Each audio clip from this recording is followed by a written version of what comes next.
여러분 안녕하십니까. 경제현장 오늘 고광철입니다. 오늘의 주요 뉴스 전해드리겠습니다. 한국 정부가 사모펀드 론스타와의 배상금 지급 분쟁에서 승소해 이자 포함 4천억 원 규모의 배상 책임에서 벗어났습니다. 론스타가 2012년 외환은행 매각 과정을 문제 삼아 국제중재를 제기해 이겼는데 우리 정부는 10년 만인 2023년 판정 취소를 신청해 극적인 반전을 이뤄낸 겁니다. 판정 취소 신청을 결정한 사람은 당시 법무부 장관이었던 한동훈 전 국민의힘 대표였고 야당이었던 민주당 인사들은 변호사 비용 낭비라며 반대했습니다. 세계 4위 석탄 수입국인 우리나라가 늦어도 2040년까지 탈석탄을 목표로 내세운 탈석탄 동맹에 가입했습니다. 유엔 기후변화 협약 당사국 총회에 참석한 김성환 기후에너지환경부 장관이 탈석탄 동맹 가입을 공식화했는데요. 한국처럼 석탄 의존도가 높은 중국, 인도, 일본은 참여하지 않고 있습니다. 미국 에너지부가 펜실베이니아주 스리마일섬 원자력 발전소 내 원자로를 다시 가동하기 위해 발전회사인 콘스텔레이션에 10억 달러를 대출하기로 했습니다. 스리마일섬 원전은 1979년 핵 연료봉이 녹아내려 2호기가 영구 폐쇄됐고 1호기는 비용 문제로 2019년 가동이 중단됐습니다.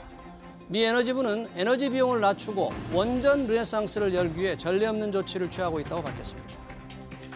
코스피가 장중 한때 3,900선 밑으로 후퇴하는 등 시장 전반에 불안감이 높습니다. 주식은 물론 금과 비트코인 등 모든 자산이 떨어지면서 에브리싱 셀 오프라는 말까지 나오는데요. 내일 엔비디아의 3분기 실적이 어떻게 나올지 이후 증시 향방까지 이어지는 집중 진단에서 짚어보겠습니다. 경제현장 오늘은 SBS BJ앱과 유튜브에서도 실시간 시청 가능합니다.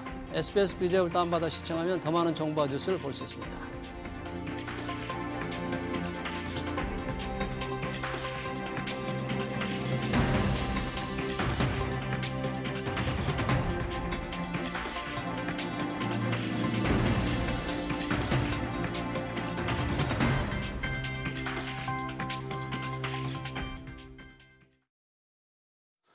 네, 에브리싱 랠리가 멈추면서 시장의 불안감이 높은데 개인 투자자들은 공격적인 순매수를 이어가고 있습니다. 주식, 금, 비트코인 등 주요 자산이 모두 하락세로 돌아섰지만 개인들은 지금을 저가 매수 기회로 보고 있는 겁니다. 에브리싱 랠리가 에브리싱 셀 오프로 바뀐 상황 어떻게 대처해야 할까요? 두 분과 얘기 나눠보겠습니다. 최상미 이화여대 경영학부 교수, 이경수 하나증권 수석 연구위원 나오셨습니다. 어서 오십시오. 네, 반갑습니다. 얼마 전까지만 해도 에브리싱 랠리라고 해서 위험자산인 주식, 안전자산인 금, 그리고 디지털 금이라는 비트코인도 급등했는데 지금은 분위기가 완전히 바뀌었습니다. 최상미 교수님, 왜 이렇게 분위기가 불과 얼마 전과 이렇게 다르게 싸늘하게 지금 바뀌었죠? 그렇죠. 10월 초까지 네. 다 강세고 사상 최고치 찍고 해서 네. 저도 매우 기뻤는데 네. 이제 11월 딱 들어서니까 첫 번째가 이제 AI 버블이죠. AI 버블. AI가 네. 과연 이렇게 계속 갈 것이냐. 이제 서학개미들은 AI 관련주에 많이 투자를 했을 거죠. 그다음에 금리가 생각보다 예. 빨리 내리지 않는다, 연준이. 빨리빨리 내려가지고 더 많이 유동성이 생겨가지고 막 투자해야 되는데 이게 네. 어렵다.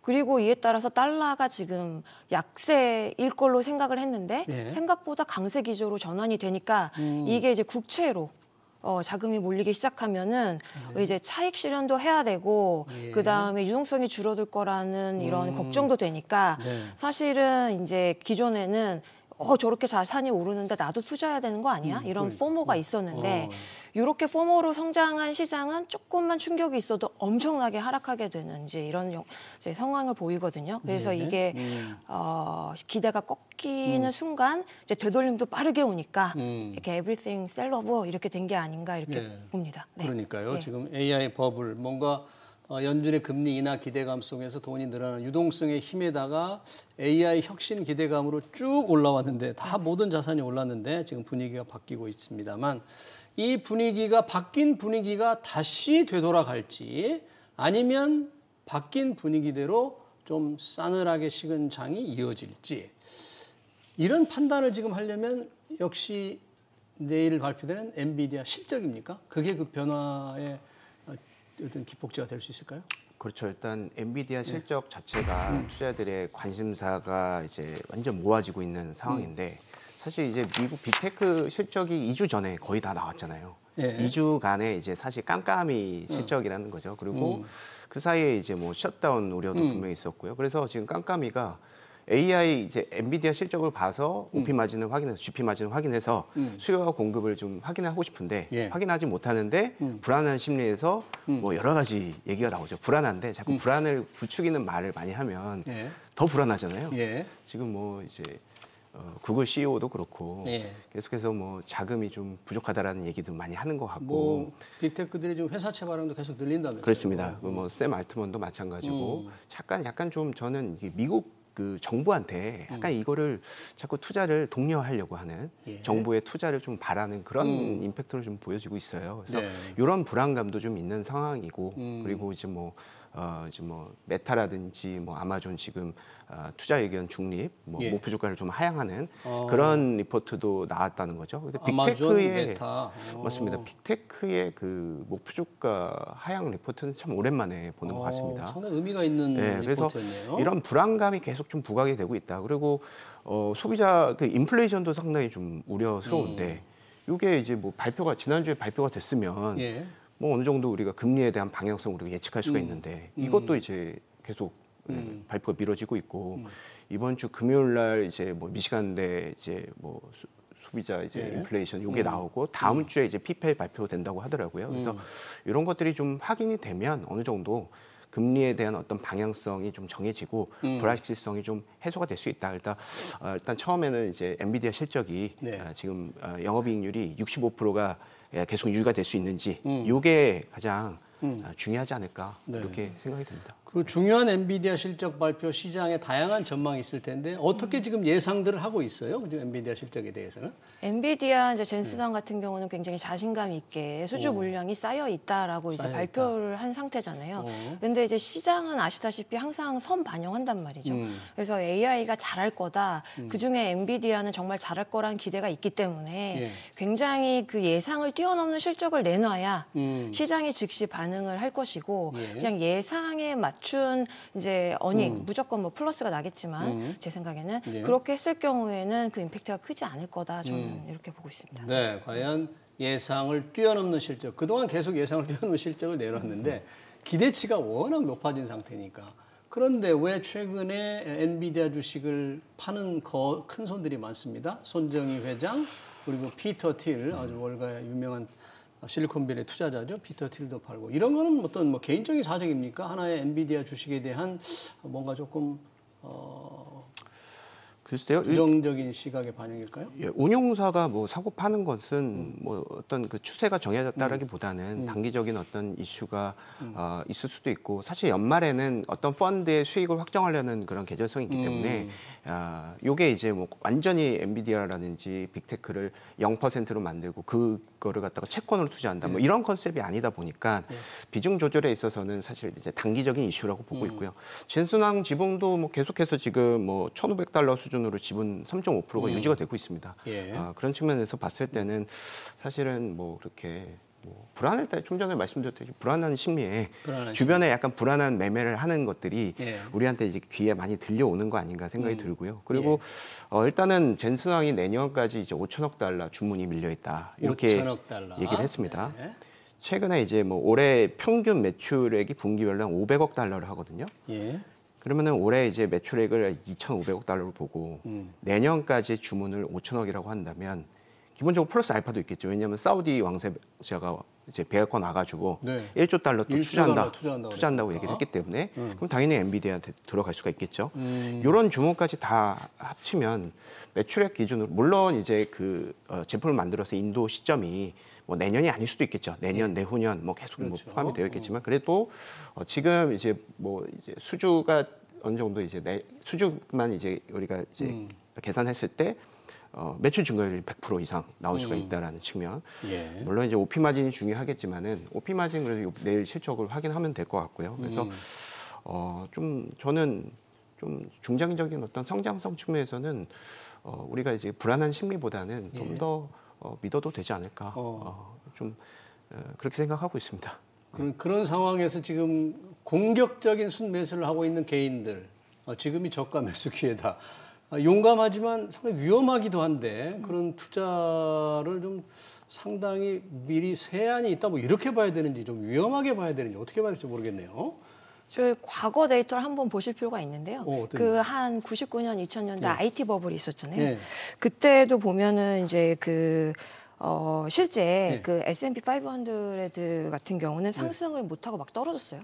하지만 나스닥 100은 2배 상승했거든요. 아, 그래요? 그러니까 이게 특정 실적이 있고 IT와 연관될 때 잘하는 기업들에 투자를 하는 거는 사실 장기적으로 봤을 때는 단기적으로 샀다 팔았다 하는 투자자한테는 손해가 될 수 있겠지만 이제 그 긍정적일 수 있다라고 저는 그렇게 보고요. 예. 지금 말씀하신 뭐 손정이나 피터 틸 같은 경우도 예. 그 IT 뭐 엔비디아를 팔았다는 게 굉장히 IT 버블이라서 팔았다기보다는 이제 분석을 해보면 네. 이제 그들의 이제 재산을 좀 더 이제 서비스 쪽으로 옮겨갔다. AI 서비스 쪽으로 분산해서 투자했다는 게 이제 손정의 측면에서는 굉장히 크고요. 예. 엔비디아는 펀더멘털이고 칩인 거니까 이거를 활용해서 어떤 서비스를 제공하는 업체, 예를 들면 오픈 AI나 뭐 이런 쪽으로 확대해서 투자했다 이렇게 보여지고 이제 피터 딜 같은 경우는 지금 이제 마이크로소프트나 애플 같은 건 유지를 했거든요. 그다음 예. 테슬라도 이제 약간 축소하는 식으로 지금 이제 수익에 난 거는 정리하는 형태니까 제가 볼 때는 이제 장기적인 시장으로 봤을 때는 개인 투자자들이 잘하고 있지 않나 저는 그렇게 보고 있습니다. 네. 좀 저가 매수 기회로 보는 개인 투자자들에 대한 판단을 얘기했고 네. 저희가 지금 everything sell off, everything 모든 게 떨어진다, everything falling이라는 말을 하기 얼마 전까지만 해도 everything rally였는데 모든 게 다 오르는 것도 좀 이례적인 현상이었어요. 위험자산, 안전자산 다 오르는 것도 이례적이었는데 다 떨어지는 것도 참 또 이례적인데 그중에 하나 안전자산이라는 금도 지금 많이 떨어지고 있어요. 온스당 $4,000도 지금 위협받는 수준인데 금값은 왜 이렇게 좀 떨어지는 거죠, 그럼? 사실 이제 금은 이제 그 안전자산 선호 자산이 맞냐라고 이제 봤을 때는 뭐 달러라든지 뭐 미국의 채권이라든지 이런 것들에 비해서는 변동성이 상당히 큽니다. 그래서 금이 오히려 변동성이 예, 그렇습니다. 커요? 그래서 오히려 금이 이제 안전자산이라고 생각하는 거라기보다는 이제 화폐 가치에 떨어지는 거를 이제 인플레이션 해지하는 수단으로 보는 게 맞지 않을까 이렇게 생각이 들고요. 네. 아무래도 이제 최근 같은 경우는 달러 인덱스가 계속해서 올라가는 그런 모습들이 관찰이 되고 있습니다. 아무래도 좀 전에 말씀드렸다시피 인플레이션이 확인이 되지 않고 있는 상황이기 때문에 약간 이제 금리라든지 달러가 좀 올라가는 그런 측면. 그래서 그런 임팩트로 이제 금값이 조금 떨어지는 측면이 있는데요. 뭐 중장기적으로 이제 뭐 화폐 가치는 떨어져서 금값은 올라갈 수는 있겠지만 네. 달러 인덱스의 어떤 그 상승에는 금값이 상당히 좀 취약하다 이렇게 저는 분석을 하고 있습니다. 달러가 강세를 보이는 데는 맞습니다. 금값이 좀 취약하다. 네. 이 달러가 아까 최상민 교수님 달러가 좀 약세를 보일 것이다 이렇게 예상을 했는데 의외로 좀 조금 강하다 그랬잖아요. 네, 네. 그게 지금 금리를 연준이 뭐 내리지 않을 것 같다 이런 예상 때문인가요? 그렇죠. 그래서 이게 12월에 사실 추가 인하 가능성 100%다 이렇게 예상했었는데 지금 이게 60%로 그것도 25bp 내리는 거를 예. 내리는 게 60% 아니면 동결하겠다가 40% 정도로 되는 상태예요. 이제 이유는 생각보다 인플레이션 조정이 잘 안 되는 거고 그다음에 최근에 실업급여를 보니까 이제 신청하는 사람들이 늘어난단 말이죠. 예. 그러면 겉으로는 괜찮아 보이지만 안에 경기가 지금 냉각 될 수 있고 이런 상황에서 즉 금리를 인하하는 게 과연 맞느냐 이제 이러한 여론들이 안에서 형성되다 보니까 네. 그러면은 국채 금리가 올라갈 수밖에 없고 말씀하신 대로 달러 인덱스가 강세될 수밖에 없잖아요. 예. 그러면 금의 치명적인 이제 단점이 있습니다. 갖고 있어도 이자를 그렇죠. 벌 수 없다는 이자가 거죠. 없는 거죠. 그리고 이제 최근에 금값이 올라간 이제 주요 원인 중에 하나가 지정학적 그 충돌이 있었잖아요. 네. 우크라이나, 중동. 예. 그러니까 여전히 존재하지만 이제 일부 많이 해소됐다고 보는 거죠. 그래서 말씀하셨던 대로 예를 들면 화폐를 내가 보유하고 있는 것보다 금을 갖고 있는 게 나의 재산을 지킨다라는 게 이제 조금 이제 많이 변화됐다. 그래서 순수가 조금 약화됐다. 그렇죠. 약화된 위험 그런 회피 거죠? 수요가 이제 줄고 있다. 줄고 있다. 네. 그러니 지금 이제 고점일 때 팔아야 된다. 예. 이런 심리가 좀 나타난 게 아닌가. 네, 그러네요. 금값도 그렇고 주식도 그렇고 또 하나 우리가 에브리싱 랠리 때 큰 폭의 상승세를 보였던 게 이제 가상자산, 특히 비트코인인데 이 비트코인은 정말 더 큰 폭으로 떨어졌어요. 고점 대비 뭐 30% 가까이 떨어졌다는데 비트코인은 왜 그렇습니까? 이거는 무슨 특별한 다른 요인이 있습니까? 하락에? 비트코인은 이제 열심히 공부는 하고 있지만 예. 예, 상당히 어려운 것 같습니다. 근데 이제 비트코인 같은 경우에는 일단은 통계적으로만 분석을 하면 나스닥보다도 훨씬 더 베타가 큽니다. 훨씬 더 변동성이 크게. 변동성이 크다. 그렇습니다. 그러니까 네. 지수가 뭐 이제 나스닥이 1% 떨어지면 비트코인이 2%, 3% 떨어진다는 컨셉이죠. 올라갈 땐 더 좋을 수도 있고. 그래서 이렇게 빅테크의 어떤 그 시장 변동성이 클 때는 부담스러운 측면이 있다. 그리고 이 비트코인 관련한 회사들이 있잖아요. 예. 뭐 코인베이스라든지 뭐 서클이라든지 예. 해당 실적이 잘 나오지가 않습니다. 아, 예, 비트코인 실적을 관련 계속 이제 회사들. 컨센서스보다 이제 계속 좀 이제 컨센서스로 미치지 못하는 실적을 이렇게 발표를 하다 보니까 예. 아무래도 그 이제 비트코인을 가지고 있는 그 회사의 실적이 부진하다는 측면, 이게 뭐 가격에 연동이 되고 이게 또 다시 연서 순환 참조처럼 계속해서 그렇게 연쇄적으로 반응을 보이는데 그런 측면에서 사실은 비트코인은 빅테크의 어떤 그 투자의 어떤 심리가 어느 정도 회복이 되는 상태에서 네. 좀 그런 상태에서 시간이 어느 정도 지난 이후에 투자하는 것이 좀 그렇게 좀 트레이딩하는 것이 좀 맞지 않겠냐 개인적으로는 그렇게 생각하고 있습니다. 빅테크의 어떤 심리가 좀 회복된 이후를 좀 봐야 되겠다. 그런데 여튼 비트코인이 얼마 전까지만 해도 13만 달러를 뭐 뚫는다, 막 이런 전망도 있는데 지금 이제 9만 달러까지 떨어진 다음에 조금 회복돼 있거든요. 그렇죠. 그러니까 네. 굉장히 큰 폭으로 떨어진 거예요. 주식이나 그렇죠. 금보다 훨씬 큰 폭인데 저는 어떤 구조적인 문제가 좀 있나 하는 의문이 좀 들어요. 위험 자산인 거는 확실하죠. 기존에 보면은 90%까지 떨어진 적이 있었어요. 90%까지 그죠? 떨어진 적이 50%, 있군요. 50% 죄송합니다. 네, 네. 그래서 이게 보면은 항상 그 반감기라는 게 있거든요. 반감기. 네, 반감기. 그게 뭔가요? 이게 네. 비트코인을 채굴 한다는 거 많이 들어보셨을 네. 건데 채굴할 수 있는 양이 이제 점점 줄어서 이제 아주 결국에는 이벤추얼리는 채굴할 수 있는 양이 0에 가까워지는 걸 수렴을 하는 거거든요. 예. 이때가 되면 이제 막 올라요. 근데 최근에 반감기가 2024년이었단 말이죠. 예. 그리고 이제 한 1년간 엄청나게 폭등을 합니다. 네. 그래서 10월, 11월까지 이제 피크로 올랐다라고 이제 분석을 하고요. 아. 네. 그리고 이제 과거에도 반감기 이후 1년 동안은 오르고 그 이후에 이제 조정기가 오거든요. 예. 그리고 장기적인 이제 조정을 하는 패턴이 지속이 돼 왔습니다. 그 지금이 바로 그 조정기의 시작 시점인 거예요? 네, 저도 그렇게 생각을 오. 하고요. 이게 이번에 이제 왜 시작이 됐나라고 분석을 한 걸 보면은 네.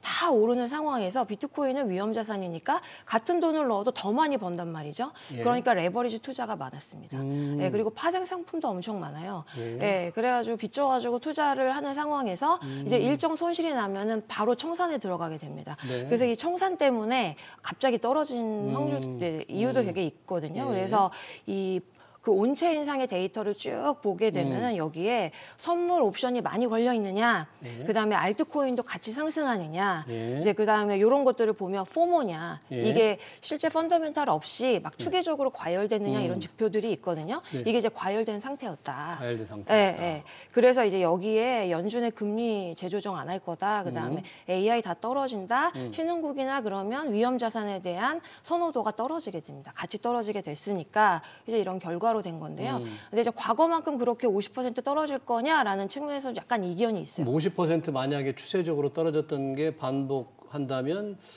더 지금보다 더 뭐한 7만 달러까지 갈 수도 있다는 그런. 근데 이제 거기에 이제 반론이 있는 거죠. 어떤 반론이 왜 그러냐? 첫 번째는 ETF가 승인됐다. ETF. 네, 그래서 ETF. 기관들이 지속적으로 이제 유입을 한다. 예. 그다음에 두 번째는 비트코인이 사실 디지털 금이라고 불리거든요. 예. 네, 그렇기 때문에 이게 지금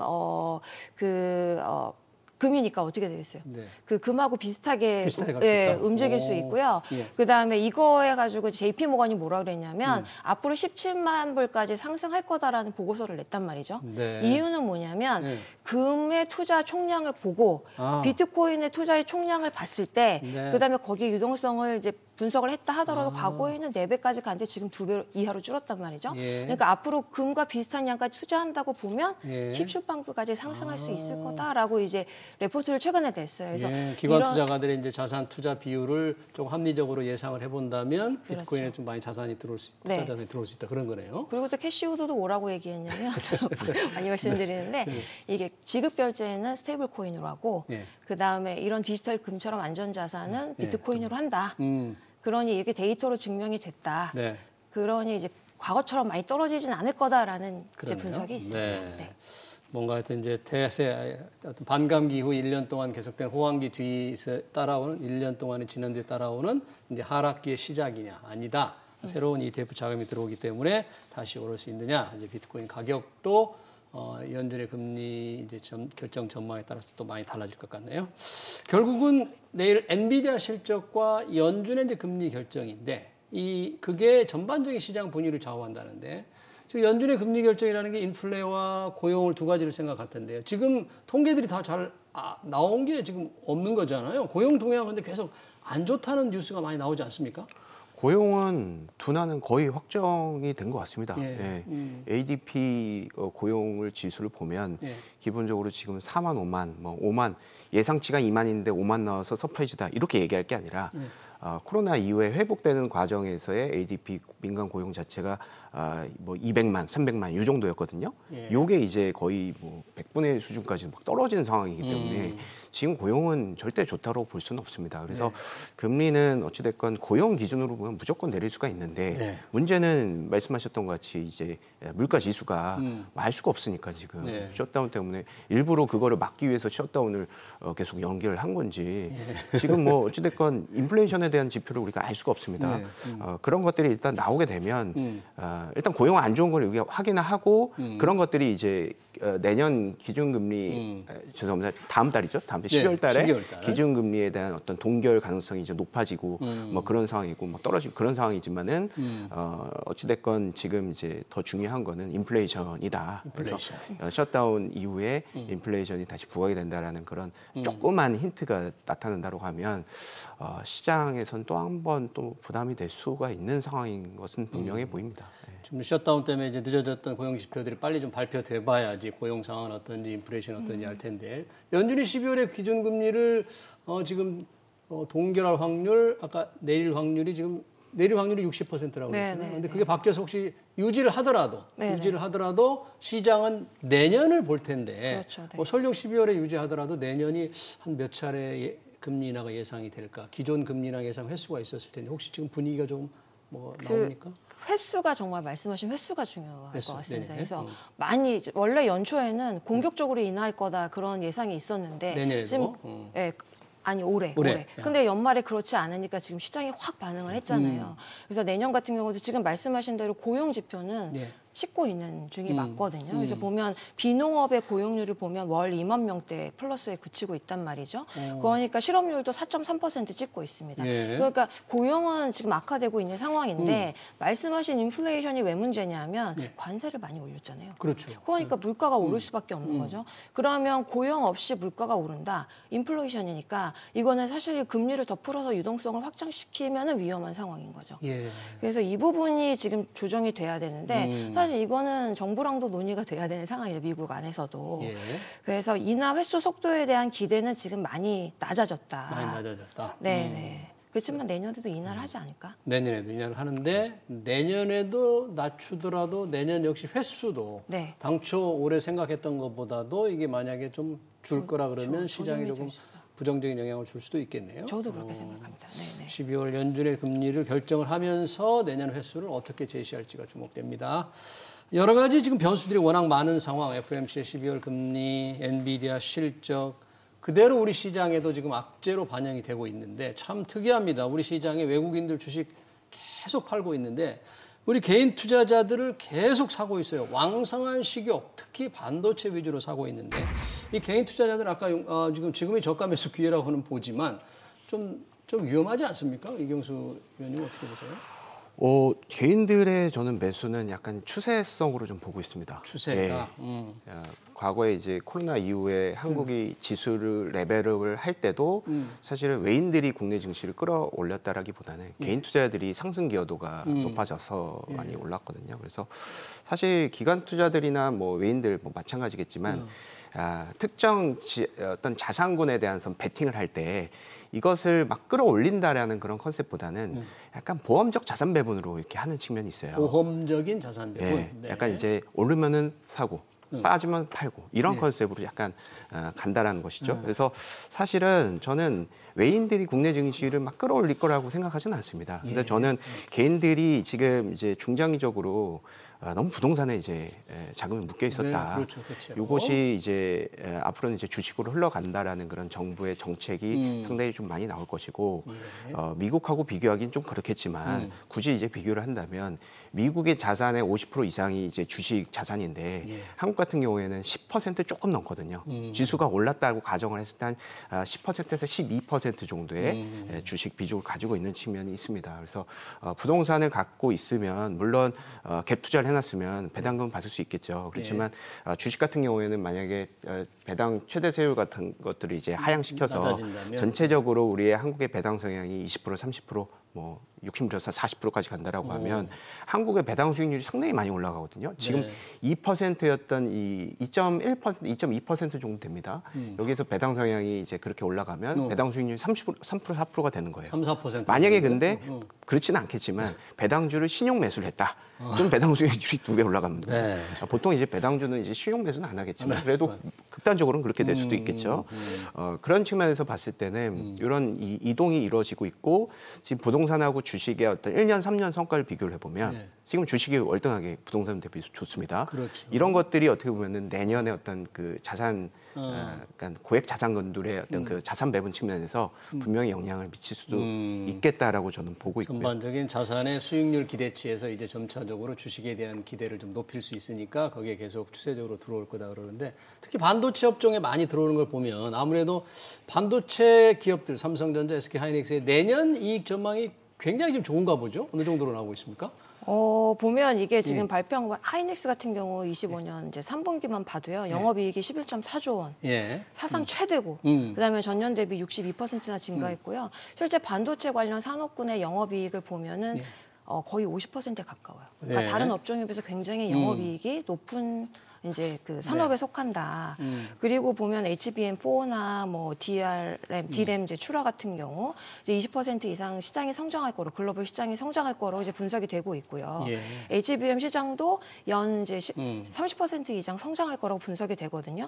그러면 개인들이 믿고 있는 AI 이제 슈퍼 사이클 이제 스토리가 탄탄하게 받쳐주고 있다 저는 이렇게 보고 있어요. 네, 그래서 지금 외국인이 파는 이유는 달러가 강세고. 달러. 네, 그다음에 우리 원달러 환율도 높으니까. 그렇죠. 지금 저희가 더 조심해야 될 건 뭐냐면 우리 원화의 약세다. 원화 약세. 네, 왜냐하면 다른 이제 국가들에 비해서 상당히 원화가 약세인 상황이거든요. 1,450원대 지금 가까운 거는 다른 나라 돈보다 더 떨어지는 거죠, 우리 돈이. 그렇죠. 갖고 있으면 손해인 거고 사실 이게 그 히스토리상 한 4번 정도밖에 일어나지 않아 아주 큰 폭으로 원화가 약세인 것이다. 근데 이제 원화가 약세가 된 거 플러스 국채 금리도 높지 않단 말이죠. 이유는 뭐냐면 우리가 이렇게 반도체는 잘하고 있지만 다른 산업에 대한 구조 조정 자체가 지금 안 되고 있는 상황이고 그 다음에 이제 산업 전체가 성장할 거라는 믿음이 만약에 이제 글로벌 투자자들한테 없으면 그러면 내년에 저희가 또 이제 정부가 또 이제 재정을 확대할 거란 말이죠. 예상은 한 8%로 예상을 하고 있거든요. 그럼 이렇게 되면 더 워낙 약세가 될 거니까 사실 외국 투자자 입장에서는 국내 증시는 매력적이지 않을 수 있다. 대신 말씀하신 대로 이 우리나라 그동안 그 부동산에 온갖 재산 이제 자산이 분포돼 있었는데 이게 이제 증시로 돌아오는 게 선진국형이고 이게 그 개미들이 많이 사가지고 계속 주식시장이 오르게 되면 사실 우리나라 산업 성장에도 굉장히 좋은 영향이 크기 때문에 개인적인 입장에서는 법을 아니고 지속적으로 성장했으면 좋겠다. 대신 정부가 이제 그 우리 그 원화 약세 이 상황을 어떻게 타개할 것이고 지속적인 펀더멘탈을 강화할 것이냐에 대해서는 이게 정부한테 달린 거다. 저는 보고 있습니다. 그렇죠. 원화 약세는 뭐 해외로 여행 가는 우리 한국 사람들한테도 굉장히 구매력을 낮추는 것이기 때문에 우리 경제 전반적으로도 수출 기업에는 좋을 수도 있지만 물가도 올리고 상당히 여러 가지 부작용도 많네요. 자, 이 반도체 업종 위주로 지금 우리 개인들이 적극적인 순매수를 하고 있는데 반도체가 주춤하는 사이에 조금 눈에 띄는 주식이 제약 바이오네요. 지난주에도 바이오 회사들 일부 회사들의 주가가 큰 폭으로 올랐는데 어떤 개별 기업의 문제입니까? 전체 바이오 제약 바이오 업종에 조금 선순환이 예상이 되는 겁니까? 어떻게 봐야 할까요, 이경수 의원님?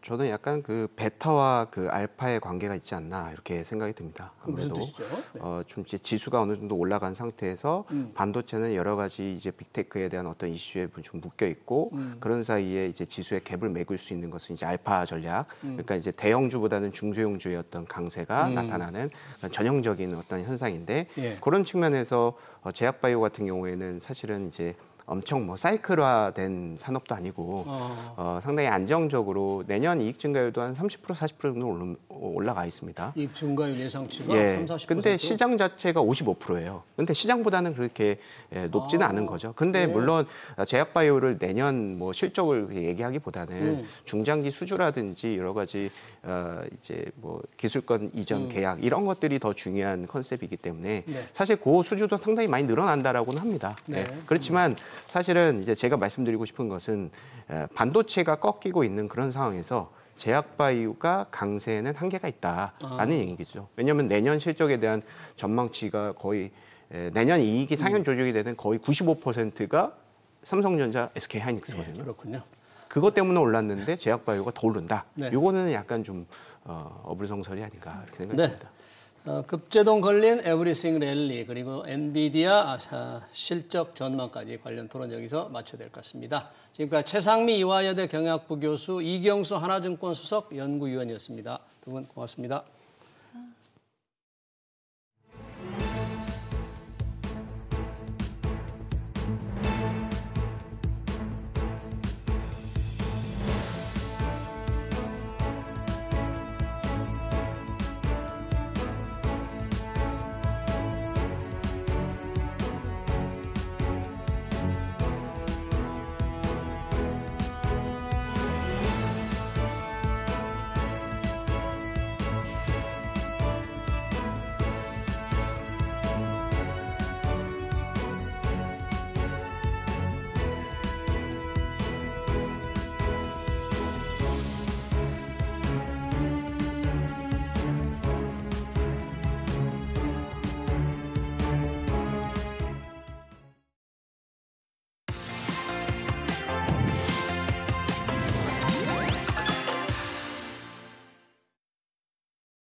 네, 다카이치 사나야 일본 총리가 대만 유사시에 일본이 자위대 집단 자위권을 행사할 수 있다는 투로 발언에 중일 갈등이 고조되고 있습니다.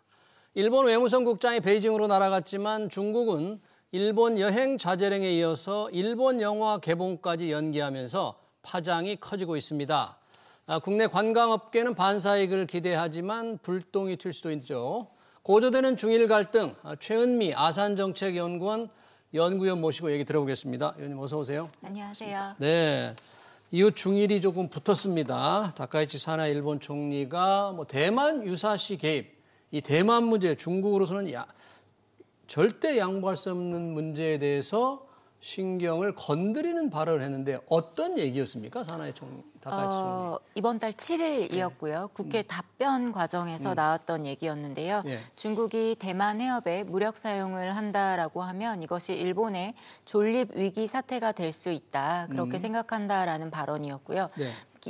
존립위기 사태라고 했을 때 이 얘기는 일본에 직접적으로 어떤 무력 공격이 가해지지 않았다 하더라도 일본 주변에 있는 곳에서 어떤 위협의 상황이 발생했을 때 그것도 일본에게 일본의 존립이 굉장히 위태로운 상황이 될 수 있다라는 이야기이고요. 예. 이럴 때 일본이 스스로를 지키기 위해서 집단 자위권을 행사할 수 있다라고 직접적으로 발언을 한 것은 아니지만 집단 자위권을 행사할 수 있다는 것을 시사하는 그런 발언이었기 때문에 굉장히 큰 그 이후로 큰 파장이 되고 있습니다. 네, 존립위기 사태가 되면 집단 자위권을 행사할 수 있으니까 그리고 대만에 문제가 생기면 일본이 집단 자위권을 행사할 수 있지 않겠느냐 이런 걸 시사하니까 중국이 발끈했는데 중국의 반응을 충분히 예상할 수 있었을 거 아닙니까? 다카이치 총리가 왜 이렇게 했을까요? 네.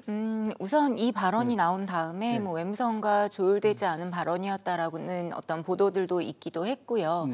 기본적으로 이 답변을 그냥 말 그대로 답변이었기 때문에 갑자기 이 얘기를 꺼낸 것은 아니었습니다. 질문이 국회 어떤 질의응답 과정에서 지속적으로 있었고 그때 대만 유사시라고 하는 것을 질문을 던지자 여기에 더해서 몇 가지 기준을 좀 조건을 상정을 한 거죠. 예. 중국이 무력을 사용한다라고 하면 그 부분에 있어서 일본도 위협으로 느낀다라는 것이었는데요.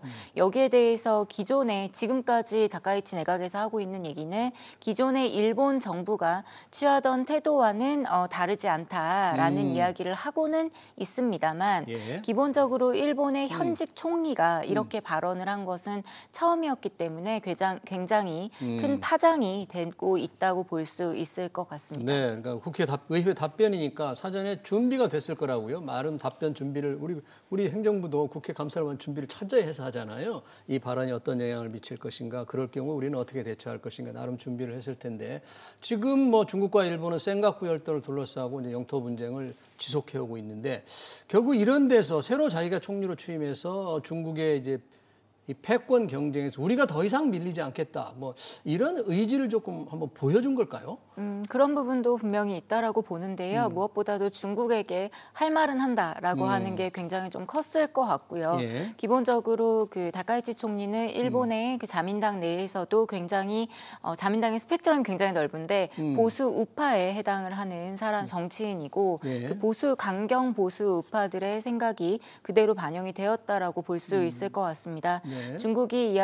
중국에서 보여주는 여러 가지 행동들이 일본에게 위협으로 느껴진다라는 것이고 이 부분에 대해서 일본도 강경하게 어떠한 대처를 할 수 있다라는 게 인식에는 깔려 있었지만 한 번도 바깥으로 이렇게 표현을 한 적은 없었는데 예. 아무래도 이제 새 신임 총리로서 이러한 모습들을 보여줬다라고 볼 수 있겠죠. 그러네요.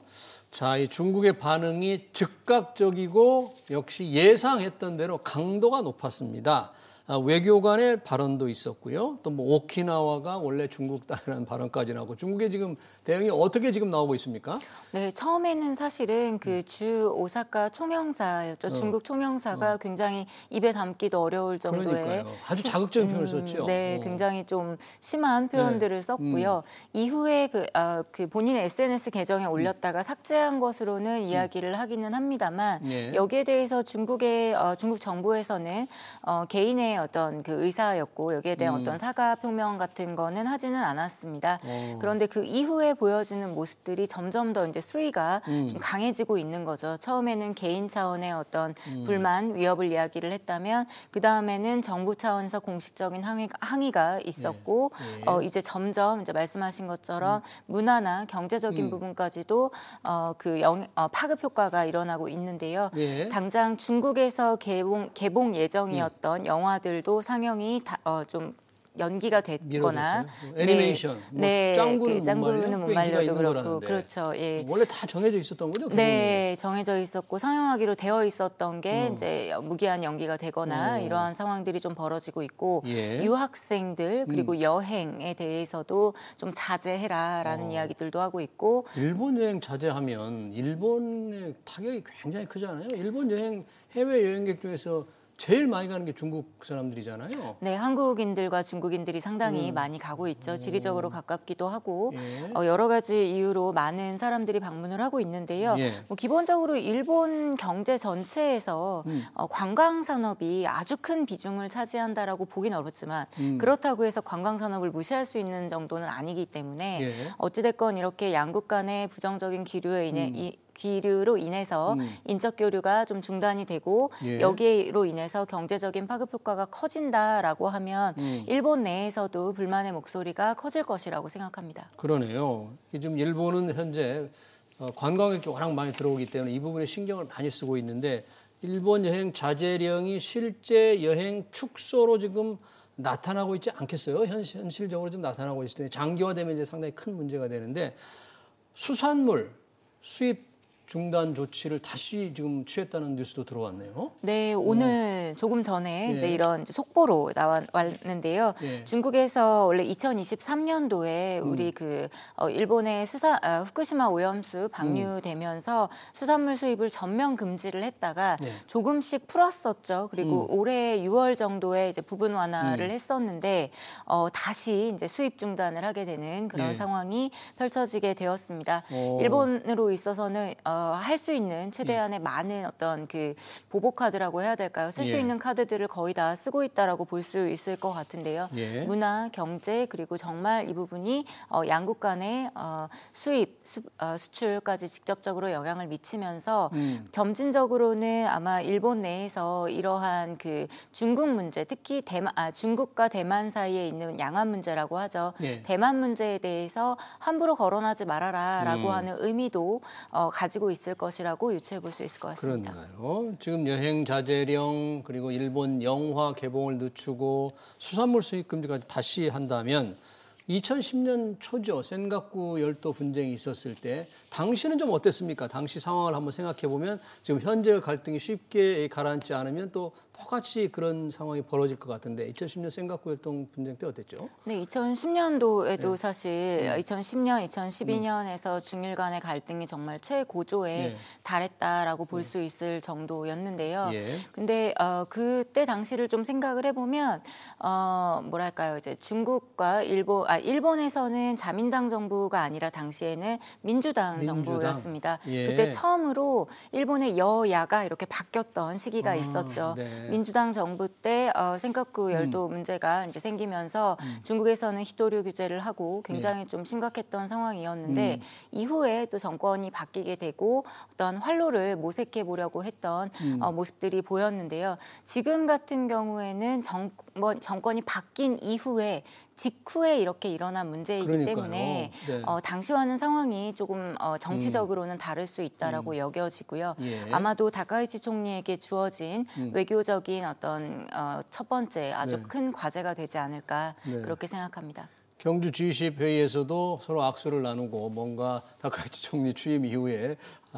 중일 간의 정과 뭔가 개선이 될 줄 알았는데 이런 돌발적인 이슈가 터졌는데 당시 센가쿠 열동 분쟁 때는 히토류 통제도 있었는데 지금은 히토류에 대해서 일본이 조금은 만약에 통제를 할 경우 그 충격을 줄일 수 있는 뭐 좀 준비가 돼 있을까요, 일본이? 우선 그때와는 상황이 좀 다를 것 같아요. 그때는 어떤 이제 준비도 안 되어 있는 상황에서 네. 히토류 통제라는 게 이제 이뤄지면서 여기에 대해서 어떤 대응도 하지 못했던 상황이라고 보면 예. 그 이후에 이런 이제 문제들 너무 의존도가 컸던 부분을 줄이기 위한 나름의 노력을 했었기 때문에 아마 예전만큼의 타격은 똑같진 않을 거라고 보기는 하는데 예. 여전히 히토류는 이제 중국에게 있어서 굉장히 일본을 압박할 수 있는 수단으로서 작용하고 있기 때문에 네. 굉장히 좀 우려의 목소리는 높기는 합니다. 네. 네. 지금 이웃이 싸우는데 우리가 이 싸움을 어떻게 좀 말려야 하는데 이 싸움의 영향이 우리한테도 있습니다. 지금은 반사이익을 생각한다. 만약에 중국 관광객들이 일본에 가지 않으면 우리 한국으로 올 것이다. 그래서 우리 관광업계라든지 주가도 조금 오르더라고요.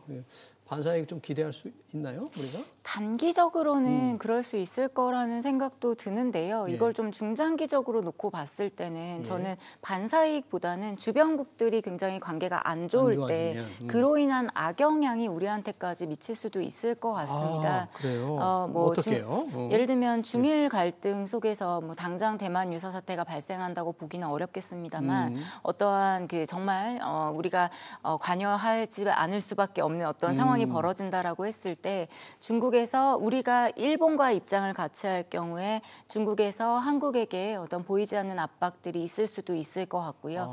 한중 관계가 조금 이제 좋아진다라고 좀 기대해 볼 수 있을 것 같은 이 시점에 제2의 한한령 같은 게 내려질 수도 있을 것 같고요. 우리한테도 오히려 지금은 이제 한일령 일본 콘텐츠를 규제한 한일령이 뭔가 지금 발동하는 것 같은데 한 한령까지 불똥이 튈 수도 있다. 물론 이제 지금은 중일 간의 관계이기 관계지만, 때문에 네.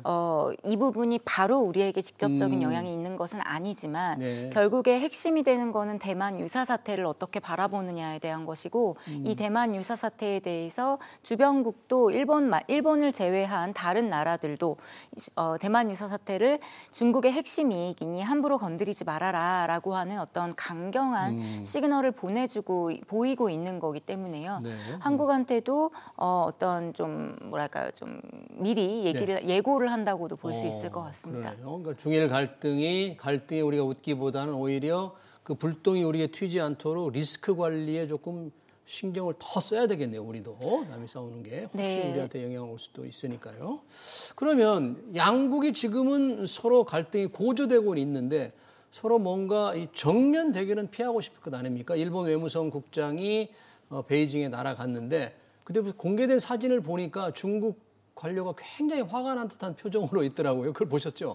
봤습니다. 네. 영상도 보고 했는데 네. 너무 이제 뭐 일본의 입장에서 봤을 때는 좀 불편한 사진이겠죠. 아무래도. 네. 예. 중국 외교부 국장이 두 손을 호주머니에 집어넣고 일본 국장은 공손히 서 있는 표정으로 있던데 상당히 일본 국민들이 그 사진 동영상을 보면 좀 기분이 좀 좋지 않겠어요.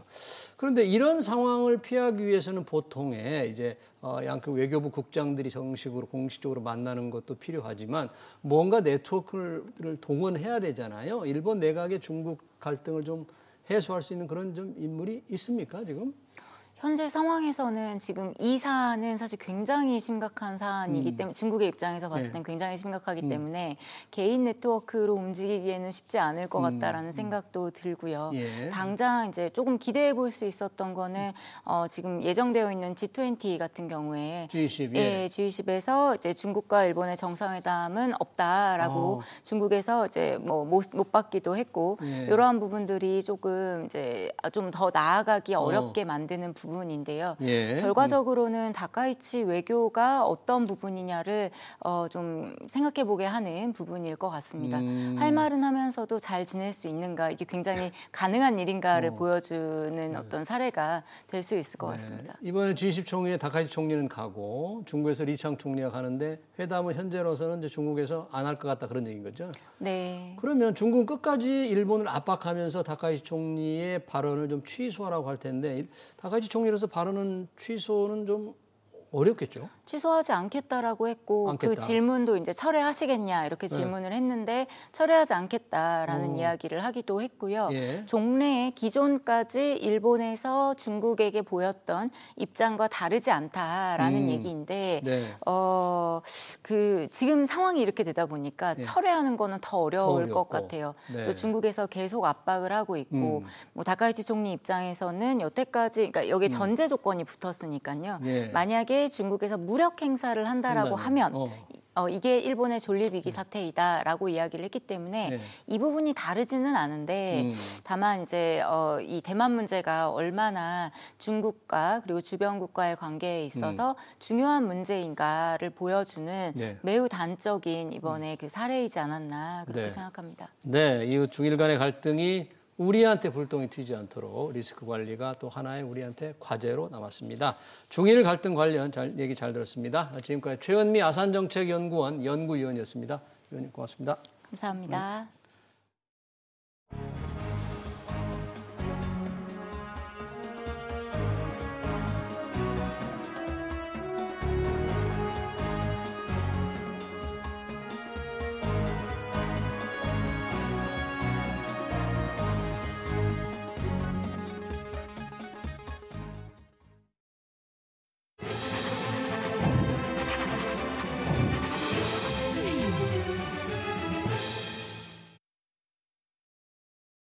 네, 증권사에서 돈을 빌려 주식을 투자하는 사람이 급증하고 있습니다. 신용융자 잔고가 26조 원을 넘어 사상 최고치인데요.